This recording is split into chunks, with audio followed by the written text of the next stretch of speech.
নমস্কার বন্ধুরা, আজ আমি বানাবো মেটে আলু দিয়ে মুরগির মাংস।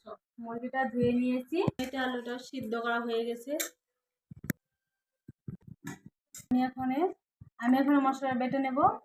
কাঁচামরিচ, শুকনো মরিচ, আদা, পেঁয়াজ, রসুন সব একসাথে এটা আমি বেটে নেব। দিয়ে দিলাম হলুদ, লবণ, বেটে রাখা মশলাটাও দিয়ে দিয়েছি। ভালো করে মেখে কিছুক্ষণ রেখে দেব। আমার মাংসটা মাখা হয়েছে, এখানে কিছুক্ষণ রেখে দেবো। এখন হলুদ আলুটা ভেজে দেব। ফোড়নে দিলাম তেজপাতা, জিরে, পেঁয়াজ কুচি, মাংসটা দেব।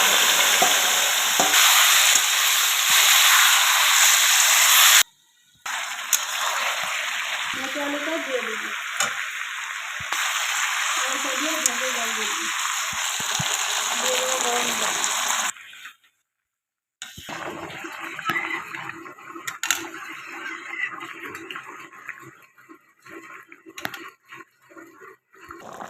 গরম মশলা দিয়ে নামিয়ে নেব। হয়ে গেছে আমার মেটে আলু মাংস।